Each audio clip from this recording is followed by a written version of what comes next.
Chances are you have probably heard about the concept of ethical artificial intelligence. But should we first be thinking about ethical human intelligence? AI and machine learning are already reshaping the way we live and work. But while these disruptive technologies can be taught to take the best of human thinking and amplify it, they can also do the same with our worst biases. And when prejudice on such a large scale is a real possibility, business leaders can't afford to simply move fast and break things and teach the machines to behave badly on the way.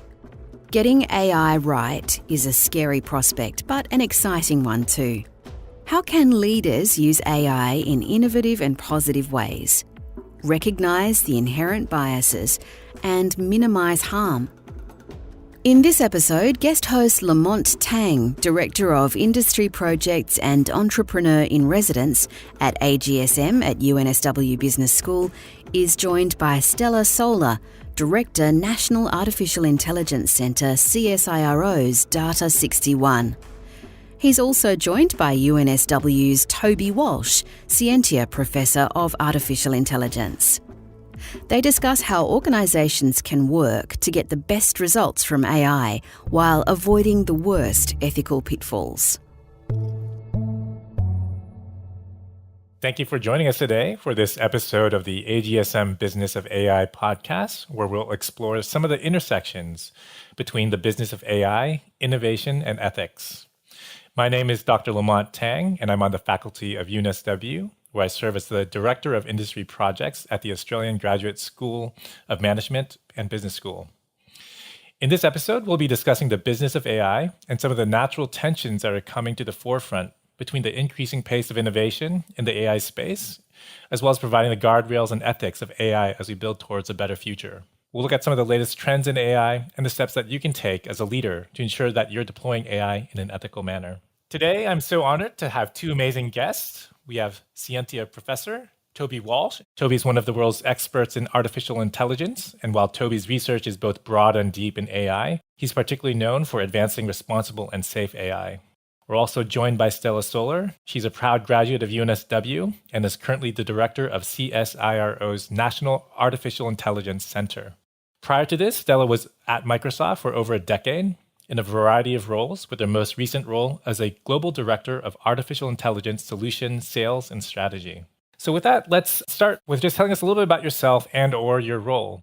Sure, and it's great to be here. Hello, everyone. So as Lamont mentioned, I lead the National AI Center, and our mission is to activate positive AI adoption and innovation that benefits business and community. So for us, what's really important is helping more of the Australian SMEs get started with AI. And we're hearing by and large that SMEs are really needing that base level step one around what is the value of AI, what use cases are relevant for them, and how to get started. But also, we then want to help SMEs connect into the broader AI ecosystem across Australia. And so our ecosystem discoverability portal becomes one of the ways to do that. And then the third focus is to help uplift the practice of AI across Australia, really focusing in on responsible AI. So that's what we're doing, helping organizations get started, get connected, and then uplift their practice. Thank you, Stela. Toby, over to you. Sure. Well, it's wonderful to be back with AGSM. I have the honor of being the chief scientist at UNSW's AI Institute. This is a new institute that's been formed. It brings together about 300 academics across all of the faculties at UNSW and about 50 different research groups that have interest in researching and deploying AI. And the primary objectives of the Institute are to develop AI in a responsible way, to amplify all of the activities in AI going on in the university. And I think what's exciting when we set up the Institute was to discover that actually there's far more AI going on outside of the computer science school than there is inside, that actually AI has left the laboratory, it's in every faculty, it's in the graduate school, it's in the material science, it's in medicine, of course, it's in the art school, it's in the law school. It's everywhere now. We're trying to provide a front door to that. So one of our other important aims is to be a place where someone in some external organization, be that business or government, has a problem, they think AI might be part of the solution, where in a big university like UNSW do they come? Well, the AI Institute is that front door. Thank you, Toby, and thank you, Stella. So why don't we start off? Let's broadly introduce to the audience, what is AI? Where do you find value? And particularly for those SMEs and the layperson, what are some specific case studies that you might be able to provide for the audience to help them understand where the value is? Maybe I can get started with a perspective, which is AI is just as much theoretical, creative, and philosophical as it is technological. And so my perspective comes from more of an industry-centric perspective, which is about what AI can do today. And that generally is the field of AI called narrow AI. That is the only thing possible today, which is where AI can be trained to do a specific thing, and that specific ability can then be used in processes and systems to help create some kind of experience or outcome or efficiency. I see a lot of benefits that AI could bring, and maybe we can talk about it at different altitudes. For individuals, and I realize there are many benefits, one of the ones I'm most excited about is that AI could help with accessibility of services, benefits, and experts. You might have heard of CSIRO's 7 megatrends that will shape our world over the coming decade. I think about one of them in particular, which is the escalating health imperative. So there are physically not enough medical experts to provide quality care for every person around the world that needs it. And I'm incredibly excited when I see outcomes such as AI being able to detect anomalies in X-ray scans more accurately than what a person might. Similarly, I'm very excited by some of the potential more experimental use cases and the promise that they're holding, such as we heard about the AI lawyer.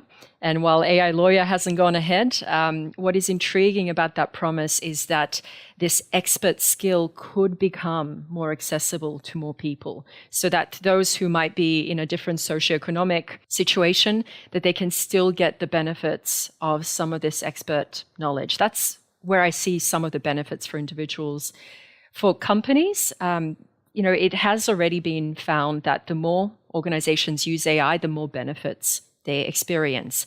And the kind of benefits include higher customer satisfaction, faster decision-making, more innovative products and services, and so on.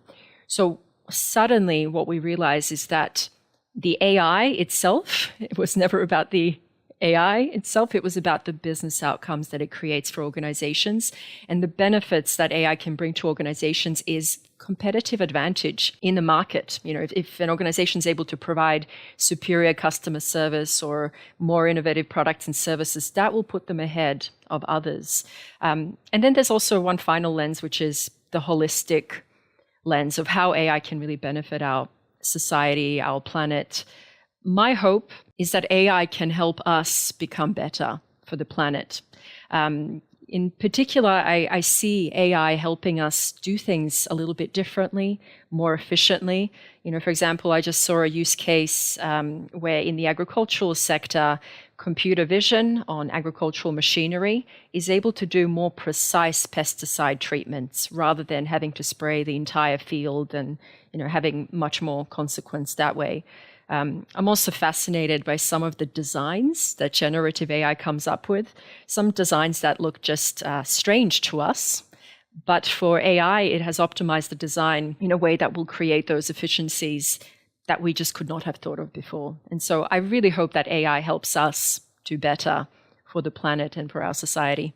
Thank you, Stella. And Toby, do you have any comments or thoughts on this subject? Sure. Yes. Well, Stella's given a fantastic introduction, and I'll try and ground that in something very concrete by saying that AI is there to do the 4 Ds: the dirty, the dull, the difficult, and the dangerous. Dirty things like working with Sydney Water to try and find where the pipes are leaking. Dull, doing lots of dull, repetitive things. So that's where things like RPA, robotic process automation, comes in. If you're doing something and it looks pretty repetitive, then you can get a machine to do that for you. Difficult. I mentioned something from my own work where we've been working optimizing supply chains, looking at companies that have difficult logistics problems and working out those difficult, what we would call traveling salesman problems, where you're having to work out where to route the trucks most efficiently and save them not just lots of money but lots of fuel and ultimately lots of CO2, because most of the saving is in carbon that they never burn. and then dangerous. I mentioned colleagues at Data 61 that are building a mind-clearing robot. Perfect job for a robot. You give it some smarts so that it can go in and identify and diffuse minds. Thank you, Toby. Some of the broader themes that we want to talk about today are the ethics of AI. So you provided some of the benefits, some of the broad use cases.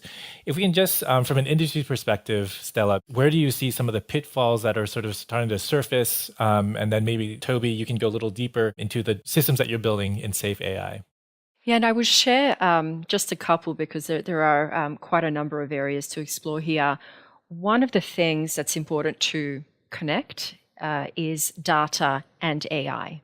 So AI systems are really reliant on the data that they're trained on. And so one of the major areas to mindfully navigate is the data that AI systems are built upon. What kind of quality data, are there biases latent in the data? Is there underrepresentation of certain data sets? And so this is an area to very mindfully navigate where we need to do a lot better in having complete, trusted, robust data sets. So data is one. Another one is, and it's connected to this data notion, if AI models are built on data, and data by default is historical, our history has not been equitable or fair, and so straight away, if the models are built on this non-equitable data, it means that we risk the potential to propagate biases into the future. And so one of the ways that we can actually intercept the propagation of biases is by ensuring that there are diverse teams who are co-designing and developing the usage and the technology of AI. I really see diversity not only as a thing that we should do because everyone should thrive in this world and have opportunities. It's also a fundamental business strategy to intercept biases and stay out of the headlines because with diverse teams, there is more eyes looking out at the risks, at the opportunities, and be able to navigate that ambiguous space. So those are the two, data, and I would say the need for diverse teams to navigate some of those risks of propagating bias. Diversity is a fantastic thing to focus on, and it's worth pointing out that we really struggle to deal with diversity in the field. It's despite all of the efforts that get put in to improve diversity, we still only have about 1 in 5 people in the field who are female.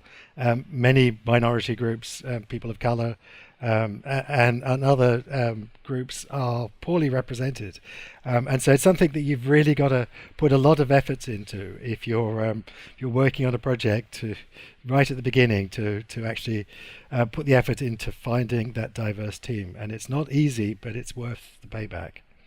The other thing I want to emphasize is that the technology is not magic. It's nothing really particularly special about it. And the questions that actually you ask are probably the questions you should have asked about any technology, whether it be 5G, mobile, the web, or whatever it was. You should be asking exactly the same questions. AI does change things because it may change the speed, scale, or cost that you could do things. And so now you can do things at a greater scale, the harms may be greater as a consequence.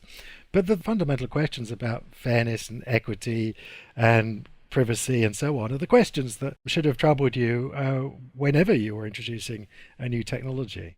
Thank you, Toby. And maybe along those lines, I believe in your book, Machines Behaving Badly, you introduce 5 things you should keep in mind when you introduce new technology. Maybe you can tell us a little bit about that? It's a fantastic essay. It's by Neil Postman, who was a wonderful humanist, and he gave 5 lessons about technological change. He gave this back in the 80s, and he wasn't talking about artificial intelligence. He was talking about computing, I think, at the time, because AI wasn't leaving the laboratory back in the 80s. And he gave 5 lessons about technological change, talking about the fact that we do tend to idolize technology, and that there are very common lessons to be learned from technological change that you should always ask, who are the winners and losers? This is one of the lessons. There are always winners and there are always losers, and so the benefits and the costs may not be equally shared. It's an essay that you can find on the internet. There's lots of transcripts of this essay, and so I strongly encourage our listeners to just type in Neil Postman 5 lessons, and I'm sure it will be the first hit on whatever search engine you're using. Thank you, Toby. And I'd love to delve deeper into this onto the cost. And I think there's an academic notion called affordances, or with each technology, there's a trade-off. What are some of the benefits that you're seeing? What are some of the costs, or what are the trade-offs that you think leaders should be considering at this moment in time? I truly believe AI is only as good as we lead it. And that's what we're seeing even across industry, that when organizations adopt a mindful leadership approach to the way they're designing systems and developing AI technology, that better outcomes are had, outcomes that are creating futures where there might be less of the bias represented in the data, or there might be more positive outcome services that are provided to the customers and communities. And so right now, it's imperative for leaders to actually step into the role of leading and shaping how AI is used across their organization. Quite often, what we've seen is that AI technology can be given to the technology department to lead, or it might be given to the research and development sector, but actually it is business leaders in particular who will want to lean into this. The accountability does sit with the organization, and business leaders have this tremendous ability to look end to end at the infrastructure that's available, at the customer outcome and experience, at maintaining that market reputation while also innovating and creating that competitive dynamic. And so I would say that would be one of the really important factors. What are some key trade-offs or frameworks that leaders can take away from this conversation on how they might think about making decisions for their organizations? Yeah, this is a really rich topic, and I can't really point to one framework or one kind of set of considerations, but how leaders do AI mindfully and responsibly is an area that we globally really need to unpack very, very rapidly as AI wave builds. And so one of the ways that we're approaching this at the National AI Center is we have launched the Responsible AI Network. And it is demystifying what responsible AI means in 5 very tangible, concrete areas. One of them is the law, because all responsible AI starts off with the law. That is very much ingrained in our social and commercial fabric. Second one is standards, and there is a wave of standards coming that are really going to help the commercial sector to level up some of the practices of AI. Third one is principles, so when to use ethics principles to navigate some potentially unknown areas. The fourth one is around governance, so exploring exactly what kind of governance models are meaningful for organizations to adopt. And right now, there's a vast variety of different approaches. And the fifth one is leadership. What kind of questions and approaches leaders need to take on in order to lead AI mindfully? So this area is ripe for exploration right now. And we hope that the Responsible AI Network will help us get some tangible answers faster. I think it's worth adding that responsibility can actually be seen as a business advantage. I'm convinced that there will be companies in the future that gain greater business because they have taken a more responsible stance than their competitors. And you already see this unfolding. You already see there are certain tech companies that treat your privacy with much greater respect than others. And that is a business advantage. Your customers, I think, are going to start increasingly voting with their feet and choosing those businesses that do behave with technology more responsibly than others.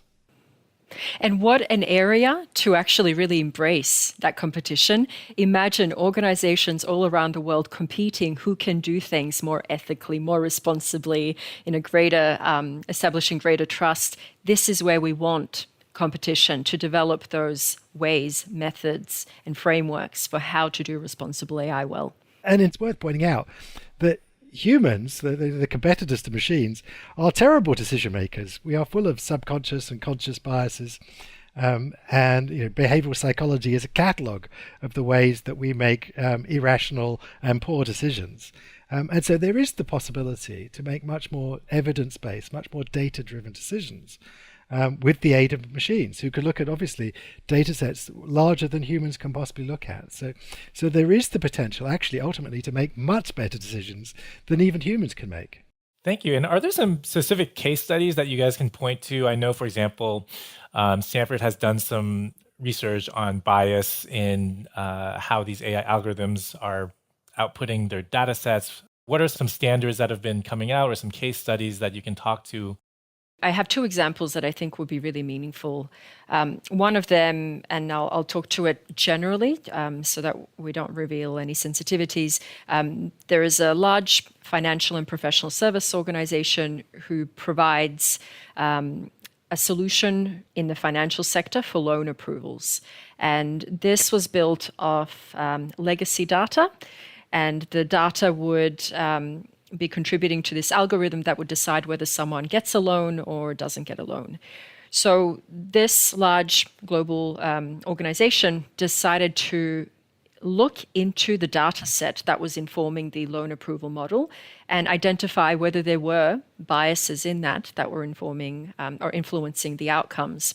So they leveraged one of the available toolkits out in the market today that's open source, FairLearn. They leveraged this to actually look at the data set that was informing the model, and they did find a bias that was creating a disadvantage for women during that loan approval process. And then this same toolkit was also able to counter that bias.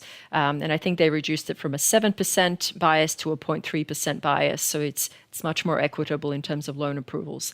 And so this kind of deliberate attention that leadership would give to how the system is designed, what data is using, and what outcomes it creates is incredibly needed at this point in time. And there are some tools already out there to help organizations find those biases in the data. Another example, and it's a slightly different approach, Hive is a project that is running at the Royal Perth Hospital, and it's providing remote patient care so that expert care and attention is able to be given to more patients rather than not potentially having enough doctors in the location that the patient is in and not having enough attention there on the health. So what they actually implemented was an advisory process with the community that group serves. And so there is this community advisory board that convenes to shape how the Hive technology is used. But what was even more impressive is then how they connected this convening of the community advisory board to their machine learning life cycle. And that helped to shape it in a more inclusive, fair, and transparent way. So trying to counter some of those biases and having transparency. It did that by connecting the community advisory board to the machine learning lifecycle model. And to make it very tangible, here's one example. Whenever there was data drift basically means the data that is informing the model has changed and it's suggesting something else. So whenever there is data drift, that would be a trigger to call for a convening of the community advisory board. That's impressive, and that's how one organization approached this. These examples, I think, illustrate that these go beyond just simple mathematical questions. But the questions actually hide much deeper, fundamental, societal, philosophical questions about equity. The only actually fair way to decide whether someone gets a loan is to toss a coin. Let me illustrate with an example. So suppose you're a company and you decide that you're receiving too many CVs every day, that you can't possibly read all the CVs of people applying for jobs. So, of course, you give this to some machine learning, get it to read all the CVs. And you can train it on data, and of course you've got historical data to train it on, and you've got to be very careful because you know that historical data is biased, it's sexist. You've tended to hire more men than women, you've tended to promote more than men and women. So looking at the ranks of the people employed and the people promoted in your organization will teach this algorithm to be sexist, and so you're very careful not to propagate that sexism from the past into the decisions you're making in the future. So you don't include gender as one of the inputs, so the system doesn't learn to pick up those historical biases. But very quickly you discover that the system is very good at picking up other correlations, and so it picks up other correlations, the sorts of maybe playing hockey, which perhaps more girls do than boys, something it picks up and therefore learns a proxy to gender. And so despite all your best efforts, after several years of effort and millions of dollars you've invested in, you actually decide that the system is irretrievably sexist and you throw it away. And it is, these are very difficult questions. Ultimately you're only going to employ a few number of people. You're not going to employ everyone who applies. And so you want to employ the best people. But what does best mean? That's not an easy mathematical problem. It's a question that goes to the heart of, what is an equitable society. We've decided, rightly so, that it shouldn't be based upon gender, so that gender should not have any say on it. Should it be based then perhaps on your school grades? Well, there's some measure of your ability to do the job, but we know that school grades are also socioeconomic, that people who went to better schools, people who have come from wealthier backgrounds may have gone to private schools and have got better grades. So we're only reflecting those socioeconomic biases within our society. We're never going to employ everyone to know who is the best person for the job. So we have to decide, do they align with the standards of our society? That they're not based upon gender, they're not perhaps based upon age, and they reflect the sorts of criteria that we decide are acceptable criteria from which to choose the small subset of people, which is a bias. And the old-fashioned name for machine learning is inductive bias. You're predicting on new data that you haven't seen. That's what we call in mathematics an inductive bias. It almost kind of brings the question forward of, is it really responsible AI that we're talking about here, or is it responsible human? Because so much of it is dependent on what we choose, what we decide, what values, what decisions we put in the system. It is, but what managers listening to this program have to realize is that when you hand these decisions to machines, or at least getting advice from machines, that the machines do things exactly as you tell them to do. So now they put these questions on steroids. They really make it very precise. What are the biases that you're prepared to put up with? What are the biases you're trying to eliminate here? Because you have to be very precise in programming the machine, because it will do only and exactly what you tell it to do. Yeah, this is a fascinating topic. And just to build on this, so from a practical point of view for leaders that are in charge of data-driven organizations, should they take a Hippocratic oath, or who's responsible for the education of the people in these organizations, whether it's the engineers, the designers, everybody? And what does that look like when you implement this at scale? I've seen the Hippocratic Oath discussion already. There's a lot of folks who believe that this should be done. There's even a draft of an AI Hippocratic Oath out there that folks could read. And we already see these kind of precedents in, obviously, medical profession, but also in various societies. If you look at Australian Computer Society, there's a kind of a code of conduct for the organizational members. What I believe is needed is more tangible, practical examples of how to actually implement this thing that you have taken an oath to do. And that's where there is a gap right now, is in the how to implement things responsibly. What is that checklist that people go through? What are the questions to ask? That is where the gap is. I do believe most folks have a positive intention in using AI, and unfortunately most of the challenges with AI are inadvertent. They're not in non-intended consequences that people have gotten to while designing AI systems, because we did not have that applied prescriptive guidance to do so. So I, again, think that a lot more work is needed in the practical side of things, of how to apply AI in a responsible way, in an ethical way. I think the Hippocratic Oath is a good symbolic gesture that makes us think first of responsible AI. But there's still this gap of how to actually do it. And that's where the standards that are coming, I think, are going to be helpful. And then we're needing a lot more work across industry, research, academia in this space of developing approaches to applying AI in a responsible way. And Toby, do you have anything you'd like to add? Yeah, Stela put a finger, I think, on two really important things. One is the unintended consequences. And so often, people had good intent, but things work out in unexpected ways. And one of the real challenges is that we're talking about technologies that you can field very rapidly. We've never had technologies previously where you could touch 1 billion people in the matter of a few weeks. Well, now if you're a company like TikTok or Facebook or whoever, and you roll something out, it's soon in the hands of billions of people. And so even small, very minor effects can have very large consequence. And so we have to be very aware of that. And then there's the knock-on effects. So take for example, autonomous cars. We're going to have self-driving cars very soon. Well, the the obvious consequences are very easy to expect. We're going to be spending less time driving, which I think is fantastic because I hate driving. I can spend more time doing things that are useful. The unintended consequences are ones that we have to start thinking about. The car insurance business is going to perhaps take a bit of a battering, I suspect, because cars aren't going to have all those accidents because it's human drivers that cause those accidents. There are lots of unintended consequences, lots of ramifications of these technologies that we have to think carefully through that will often surprise us. And there's one case study in particular, or example in particular, that just came to mind, which is the checklist approach. I'm not sure how many folks on the call might be aware of the checklist manifesto, where it also talks about the use of the checklist in surgical procedures and how much improvement that created in terms of reducing error rates and infections and so on. And that is the area that is also needed with AI. And so when it comes to an organization that is going down this AI path, it is important to create structured approaches to AI across the organization.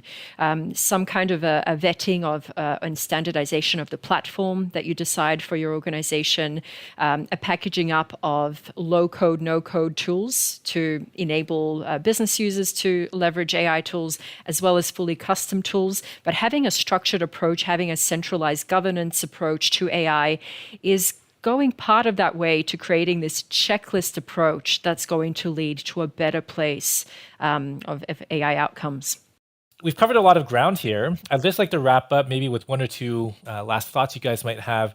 I know, Stela, you've got a great mantra. Maybe you can tell us a little bit about that? Yeah, steer it, don't fear it. I think all of us will want to be more informed about AI. We'll want to try new AI technologies, such as the great wave of engagement that chatbots have brought about. Obviously, they're not an incredibly mature technology yet, but they have really sparked our imagination of what could happen with AI.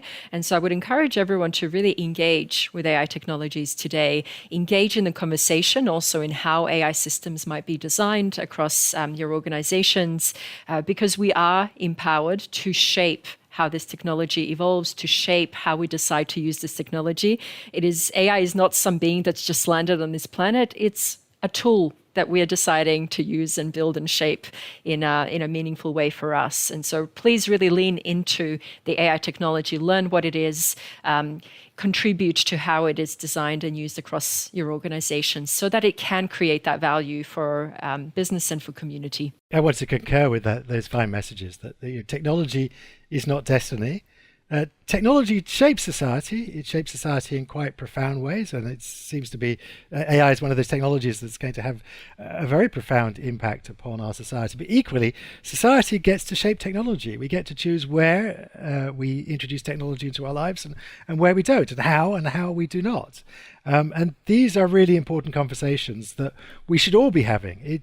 Unfortunately, in the past, it's been too often white male people in rooms in Silicon Valley like myself who have been making many of the decisions. And since technology is going to be touching all of our lives, all of us should be involved in the conversations. So there is a lot to be talked about, and I encourage everyone to join those conversations.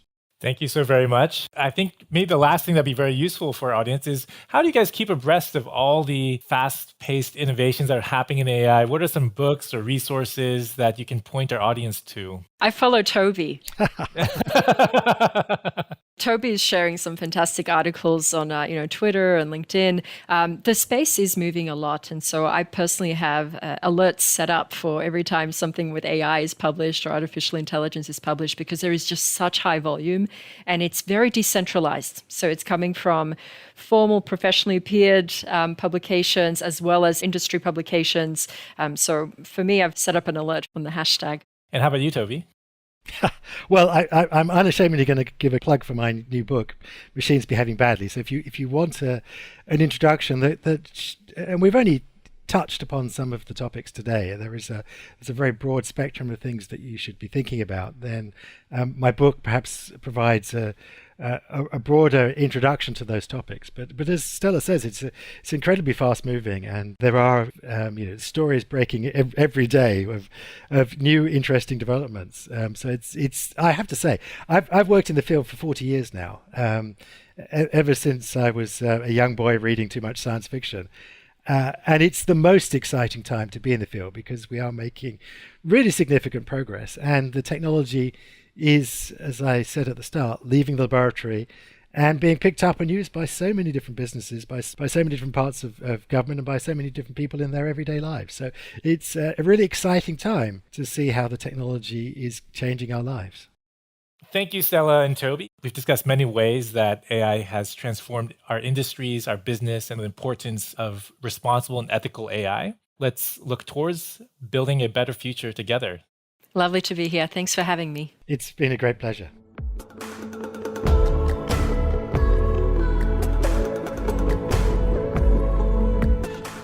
I'd just like to point out that you can connect with Stela and Toby on LinkedIn or Twitter, and you can follow the National AI Centre on LinkedIn for the latest updates from Australia's AI ecosystem, programs, and events.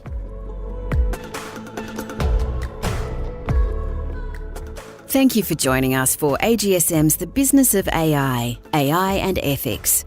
Want to learn more about our research and work in the area? Check out the show notes on our website to get more information on the research discussed on today's podcast. Just search the Business of Podcast online. Or drop us a line if you have feedback at brand@agsm.edu.au. New to the podcast? There's a whole catalogue for you to explore, from mental health and AI to the use of AI in finance and banking. You can check them all out today. Please share, rate and review, and subscribe to AGSM's Leadership Podcast on your favourite podcast platform, and look out for future episodes. In the meantime, follow AGSM at UNSW Business School on LinkedIn and Facebook for more industry insights for an accelerating world, or find us at agsm.edu.au.